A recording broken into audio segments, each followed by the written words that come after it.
शाळा अशा सुरू होत्या त्या शाळांना कुठलीही परवानगी नव्हती। माझ्या मागे ही जी शाळा दिसते आहे या शाळेचं नाव जुबेदा माध्यमिक शाळा वांजरी असं आहे।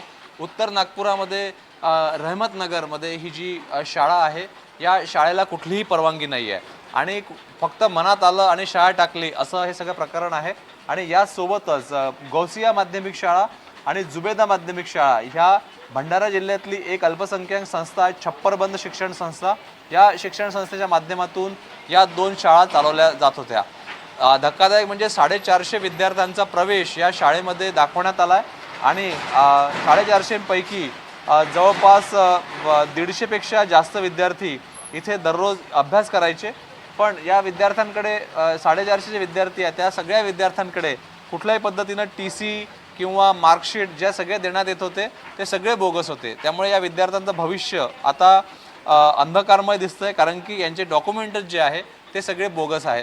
त्यामुळे पालक जे गोरगरीब या परिसरातले पालक 1-1 रुपया जमा करून फीस भरत होते, त्या पालकांना त्यांचा जो खर्च आहे तो आता विनाकारण गेला आहे। आणि 10 वर्षापासून ही शाळा सुरू होती, कारण की 9वा वर्ग इथपर्यंत आहे।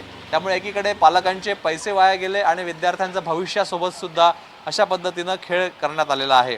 एकंदरीतच आपण पाहू शकतो उपमुख्यमंत्री अजित पवार या निधनानंतर त्यांच्या अवघ्या काही तासात 75 अल्पसंख्याक शाळांना मान्यता देण्यात आली होती। अल्पसंख्याक शाळांना मान्यता का हवी असते, कारण की अशा पद्धतीनं कारभार करायचा असतो आणि शिक्षक भरती करायची असते। आणि या शाळेत सुद्धा शिक्षक भरतीसाठी 10-10 लाख रुपये घेण्यात आल्याच्या तक्रारी पोलीस स्टेशनमध्ये करण्यात आलेल्या आहे आणि पाचपावली पोलीस स्टेशनमध्ये या संदर्भात गुन्हा दाखल करण्यात आला आहे। त्यामुळे उत्तर प्रदेश बिहारमध्ये अशा पद्धतीच्या शाळा असल्याच्या बातम्या काही वर्षांपूर्वी यायच्या, पण आता नागपूर राज्याची उपराजधानीमध्ये अशा पद्धतीनं शाळा पुढे आल्यामुळे शिक्षण विभाग काय करतोय हा प्रश्न विचारला जातोय। व्हिडिओ जर्नलिस्ट विनय शुक्लासह प्रवीण मुधोळकर, NDTV मराठी, नागपूर।